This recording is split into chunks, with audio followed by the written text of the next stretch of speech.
Eric, my first question. How would you describe the process of reconnective healing to someone who never heard of it or who never heard of intelligent frequencies, energy, or things like that? Today, we have an expanded understanding of what comprises us, the world, the universe. We know the basis of everything is energy. I'm energy, you're energy, this chair is energy, the book you're holding is energy, everything is energy. And so reconnective healing allows us to more consciously interact with the energy of the universe. Harness it in a way and yet simultaneously access it in an expanding way that helps us return to a state of balance. Now by balance, I mean health. Not just a limited concept of health, such as a physical healing or a mental healing or emotional healing, but a balance that incorporates mental, physical, emotional, spiritual, relationships, love life. Even our career paths seem to accelerate and expand for us once we step into this expanded level of balance. You see, everything here in the universe is energy. And we, here on Earth, we exist within 4 dimensions of this energy. The 4 dimensions are height, width, depth, and time. So as science explains this, if we visualize a bubble or a balloon here in this huge, vast, endless, multidimensional universe, this balloon or bubble is made up of height, width, depth, and time, and everything inside of the bubble here has been energy. Reconnective healing is a way to access healing that does not require any techniques. Allows us to become more than our techniques, allows us to become more than technique itself. It's more than Reiki, Jorei, Jinshin, Shigan. It's more than our energy healing techniques, even the brand new ones. Because technique gives us small portions that we access. Limits, maybe. It's a limitation. Reconnective healing allows us to access all of the energy within our existence. And our reward for that is that time today is different than it was 50 years ago. Yes. Time is moving faster in all directions at once. So our balloon of existence is expanding, becoming more thin, more sheer, more permeable. The energy of time that has been within our balloon is now interacting with a timeless level of energy, light, and information for the first time. So we are reconnecting not only with the part of us that's been here, but we are reconnecting with the more timeless universe. If we speak with people, for example, who've had life after death experiences, real ones, they report returning to a light, recognizing it's a light that we all come from, that we all return to. And it's a fuller consciousness, understanding of the universe and existence that we have there. We are now able to access more of that here on Earth. These are unusual concepts to some of us hearing them for the first time. Yes. 50 years ago, people might have said, this is crazy. Yeah. Today, science is confirming and validating what gifts reconnective healing is bringing to us. Here in Romania, not too long ago, people believing in this would have kept this very quiet, under wraps, sort of secretive. Yet today, more and more, this is becoming a prominent way of thinking here. And I understand a little bit, not a lot, but a little bit more about the Romanian people than I might a lot of other societies, because my grandmother was Romanian. She came from Bessarabia. Wow. And so I understand through her and her brother and her sisters and other people where the thoughts were. Yeah. And as I come and visit here, where the thoughts are. And even now I see a change, because it's been 5 years since we've been here in Bucuresti. And what's interesting about this is that as the consciousness of Romania has expanded even over those past 5 years.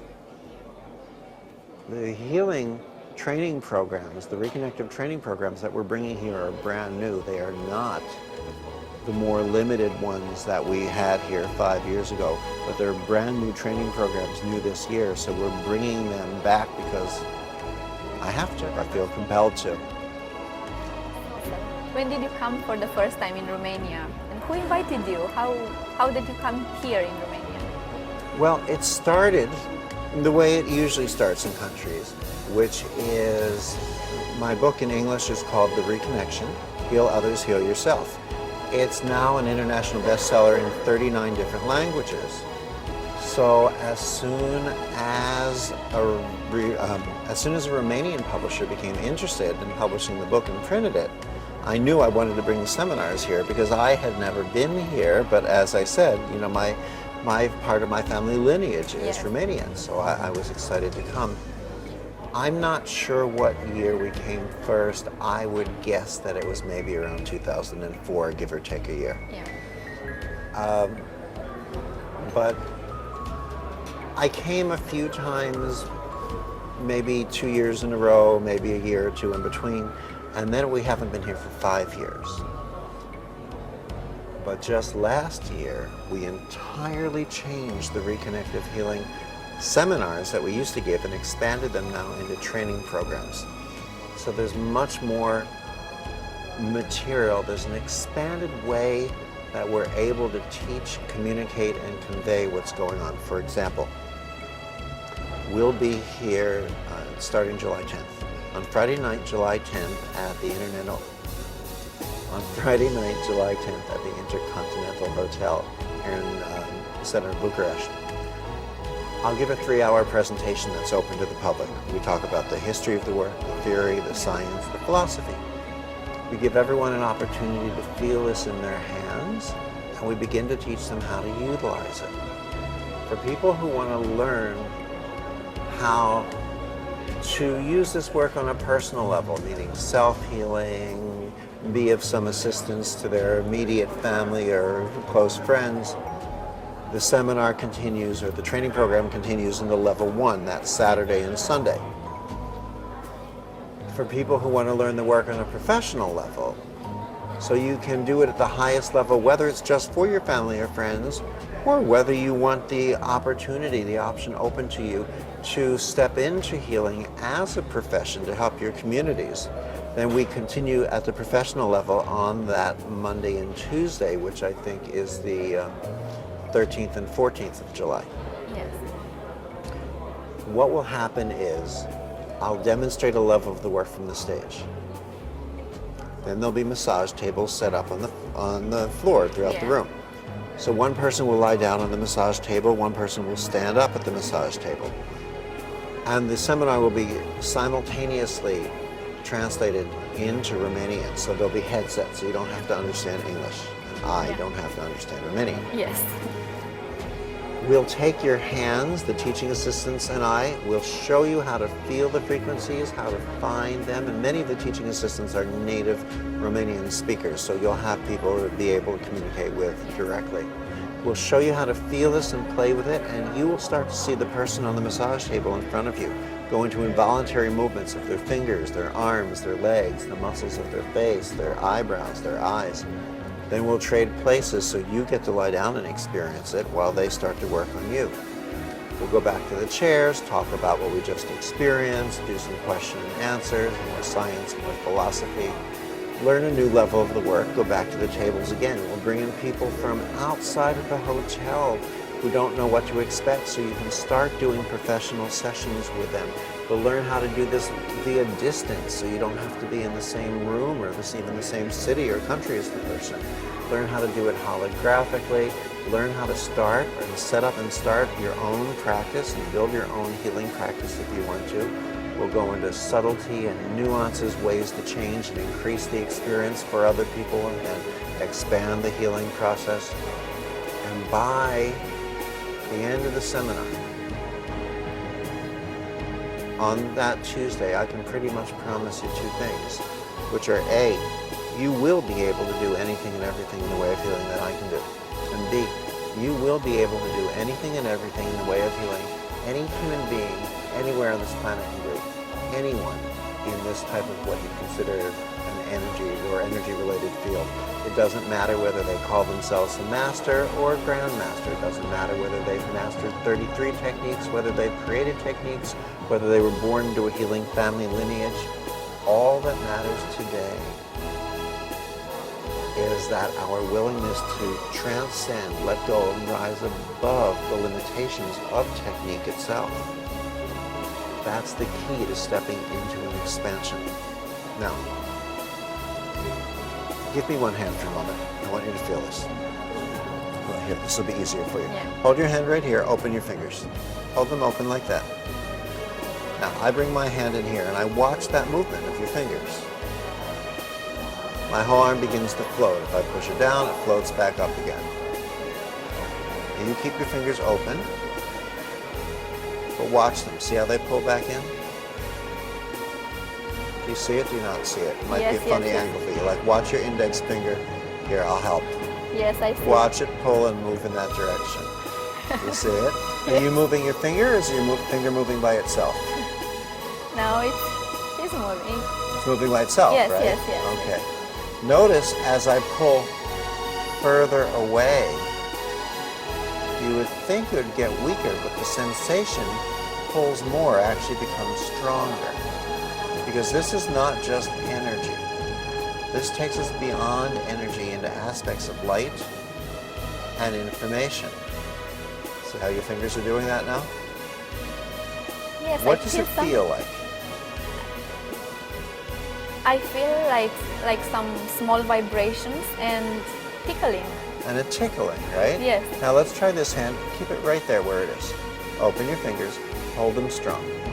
So this way the camera has a different angle. I'll bring my hand in here. I watch your fingertips. You keep your fingers strong. Yes. But when I wiggle my fingers like that, there's still a tendency for them to want to pull a little bit. What's the sensation? Now you're holding your fingers strong and still, intentionally. What do you feel though when I do this?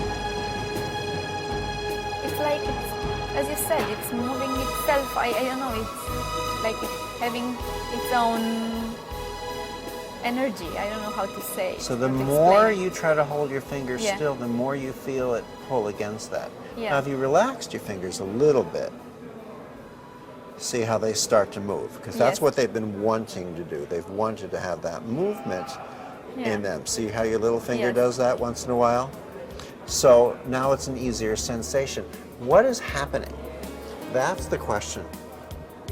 What is happening, according to the scientists, is that because these are new frequencies that many of the researchers feel we haven't been able to access here on Earth before, it's the first time our tissue interacts with it. And so our muscles and our tissues begin to respond in a certain way that allows them to expand in their ability to carry this, to interact with it, to shift, to accommodate with it. And then we teach you how to begin to become familiar with it and work with it to help others have their healings.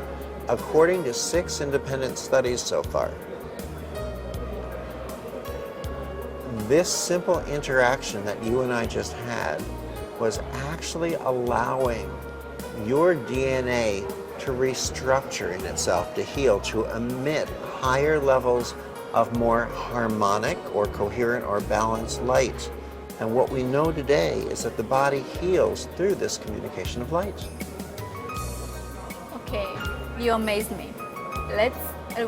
You tell me about the seminars in July, but I want to go a little bit in the history of the process. Sure. And tell me that if you thought of yourself as being chosen to reach and find these frequencies, and maybe if you can explain for me and others maybe who didn't read the book, how you are a well-known chiropractor, right? Yes. So, and you just discovered these frequencies and what you can do with them.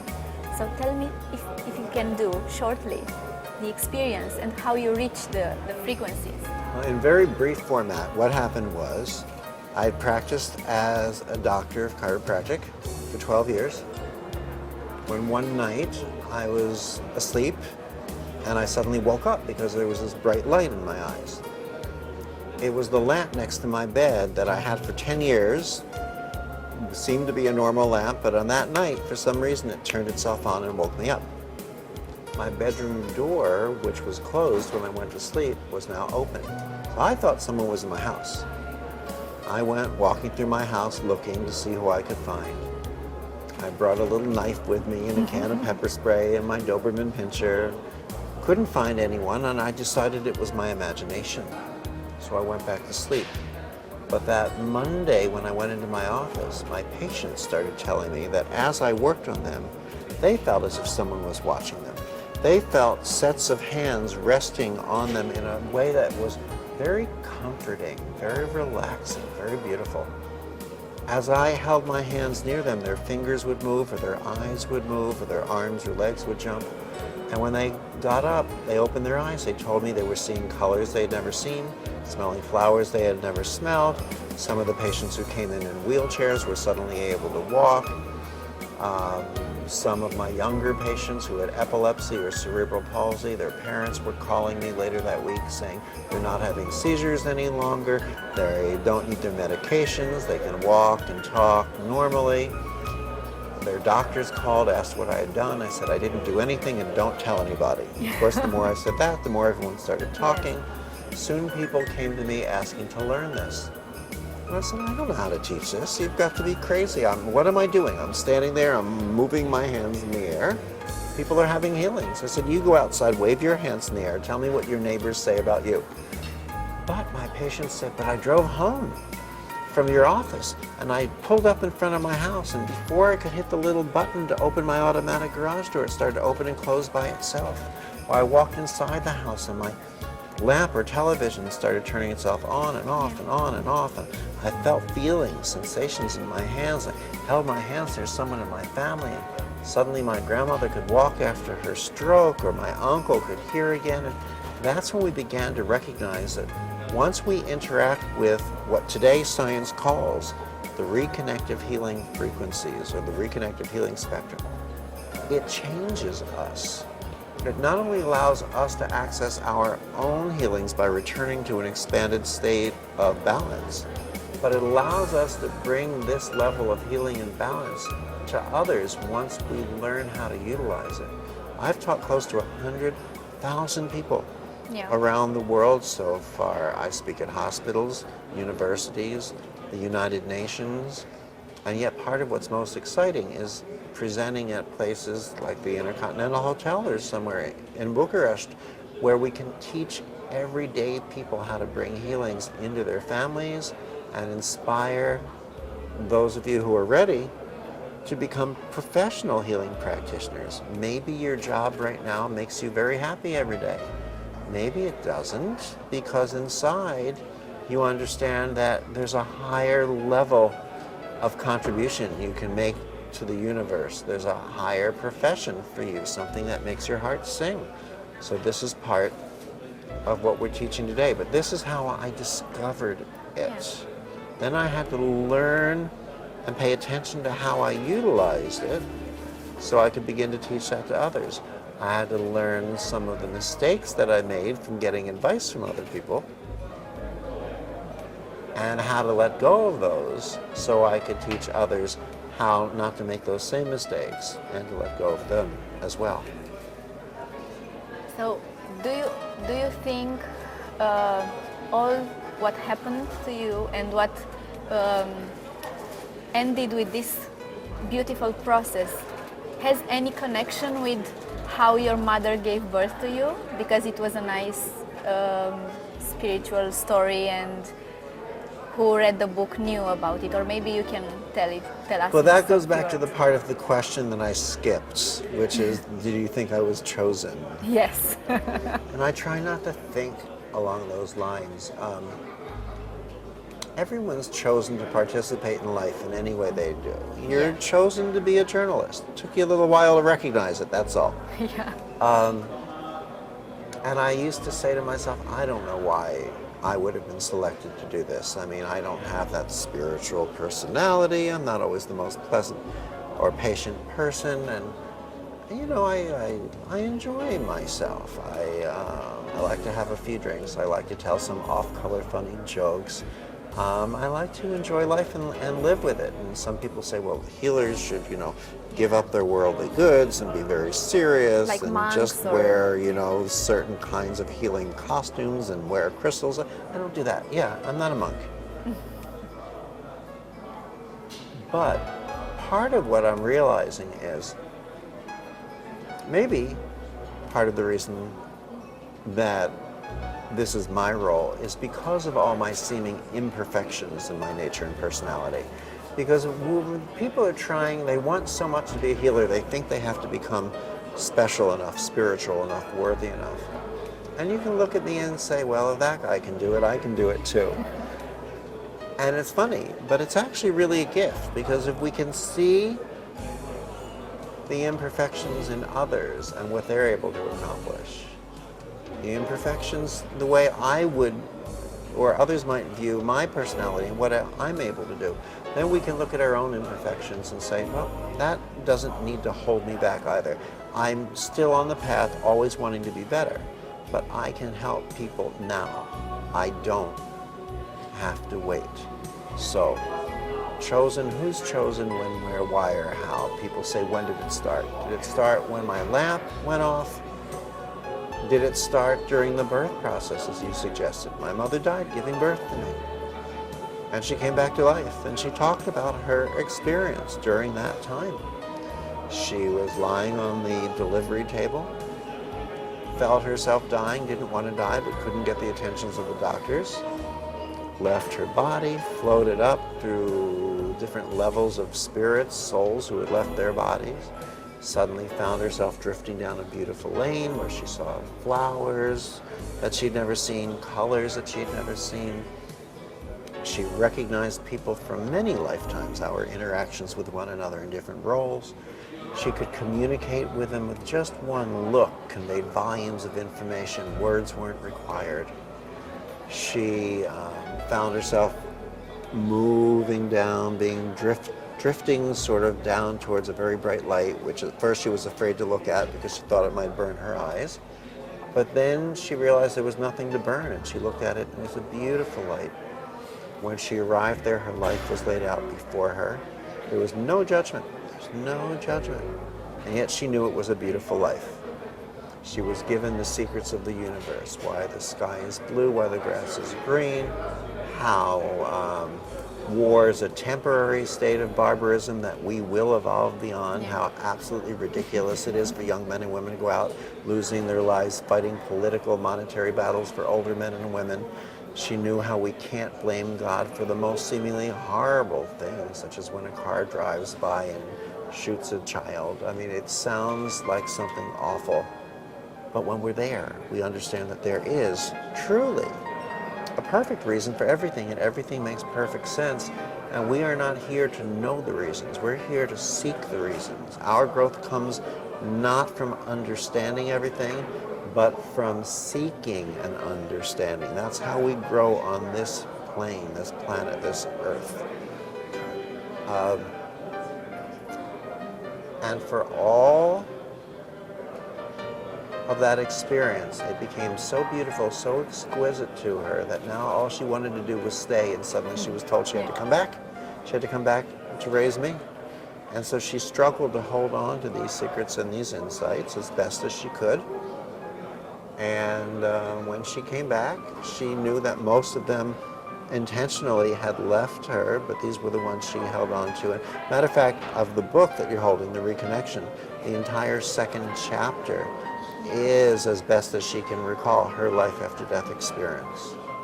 Yes, and do you think, you said something in the book that some of your patients saw some colors, you know, beautiful colors, and... Oh, more than that. Yeah, more than that. Yeah. And I made a connection that your mother also told you about the beautiful colors she saw there. Yes. So this could be a connection. Maybe she experienced something great and something like, I don't know, this kind of frequencies or this kind of energy which your patients experienced in your with you. This here is a visit. Earth is a visit. Yeah. Some people say it's a play. We're at the theater. We're on stage. There, that light, that's home for us. That's where we all come from. That's where we all return to. So since I was still in her womb, I was still attached to her at the umbilical cord, when she took this little trip back, took this quick glance back. Whoops, that's where I'm coming from. That's where I was. That's where I'll be later. I was there with her. So maybe I had part of this experience. Maybe there was an agreement made that this would be part of what I would do, that she would experience this for me to be here. But I don't know. All of this is supposition. It's all us guessing, assuming, wondering, exploring. But that's what we are here to do, to wonder, to explore possibility and potential, to be willing not to know an absolute answer, but instead to explore the possibilities. Because when we feel we know the absolute answers, we limit our thought process to just those. When we're willing to say, I don't know, now we move way beyond things, way beyond things. You know, there's an expression when someone feels that they've suddenly become an expert, that they know everything. That the piano didn't write the music. The piano is just the one who played. The music came from somewhere else. The typewriter didn't write the book. Okay. Yeah. Now I'll use an example with no names, but one of the times we had a seminar here, we had a translator. You know, translators listen, talk, listen, talk, listen, talk, listen, talk. Suddenly this translator has decided and goes onto the internet and chat lines and puts herself out as being the expert in understanding reconnective healing, and most of what she says is wrong. That's why I'm not saying her name. But she feels she knows everything. And the problem with this is that we spend a lot of time with her trying to be very nice, wishing she wouldn't pretend she's an expert on this, teaching her, trying to teach her to show her more. But when someone feels they know the answers, when we believe we know the answers, we can't learn anymore. It's only when we're willing to say, maybe I don't know. I don't know this or that, but I can see this is a possibility in this. And I don't really know, but I can see this is a possibility and that's a possibility.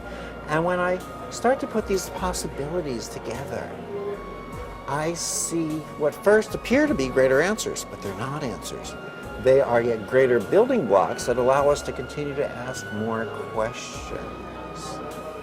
So this is why people take the Reconnective Healing training programs more than once, so that we can learn more. This is why a translator needs to attend the seminar, not just listen and assume they know.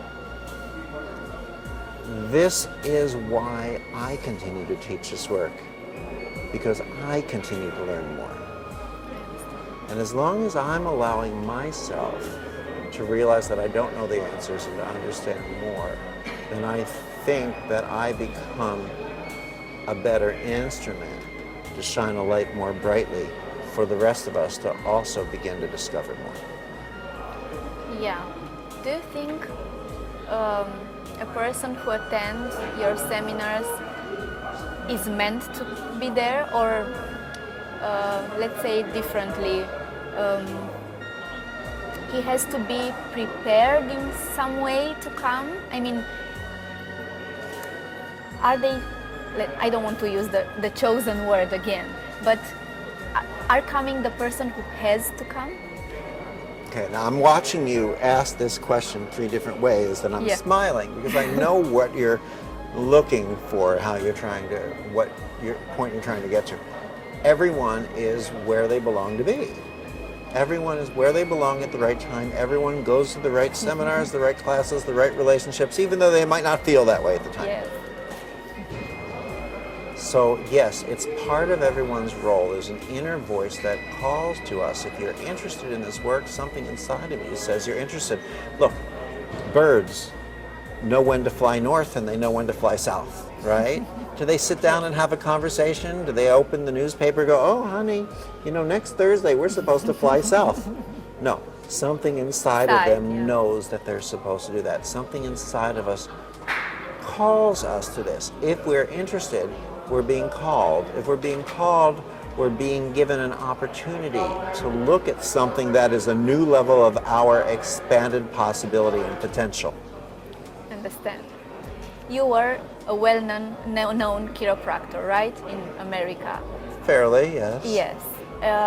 So you are a doctor. You are medical related, right? You could phrase it that way if you want to. In the United States, the chiropractic education is pretty much the equivalent to a medical education. There's a slightly different focus. Medicine focuses more maybe on diagnosis and drugs and pharmacy. Chiropractic may focus more on the bones and the nervous system, but it's a pretty equivalent education. Yeah, so you have a medical I have a doctor's degree. Doctor's degree. How did this help you, or did this help you to do what you do today? You know, what was helpful for me was the fact that chiropractic was my first introduction into a healing philosophy. You see, most people think of chiropractic as getting rid of a headache or a neck pain or a back pain. The first chiropractic patient didn't have that problem. The first chiropractic patient was deaf. He couldn't hear. And the person who discovered chiropractic, D.D. Palmer, found a bone out of position, fixed the bone back into position in his spine, and the guy could hear again. Because we know that the brain and the nervous system communicates with the body. So when the spine is out of position, it interferes somehow with that communication. And people might become less than healthy or sick or have liver problems or other things. Chiropractic removes that interference. Lets the power that made the body heal the body. You know, the body is designed perfectly. It doesn't need anything added to it. Just doesn't need any interference. So being exposed to that philosophy helped. Because what Reconnective Healing does is it doesn't add anything to the body. It allows us to vibrate at a higher level of light, a higher level of balance, and our interferences, our health challenges, fall away or vibrate out of the system. Does being a doctor help?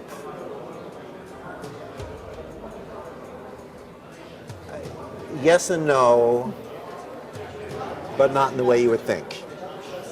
Being a doctor does not allow you to do reconnective healing any better than someone who's not a doctor. Doesn't matter whether you're a plumber or whether you're an electrician. Doesn't matter whether you're a king or whether you're a truck driver or whether you run a company or whether you're a housewife or a house husband, or it doesn't matter. Whether you're a child, whether you're an adult. The only thing that matters is removing the ego of trying to be special around this. That makes a difference.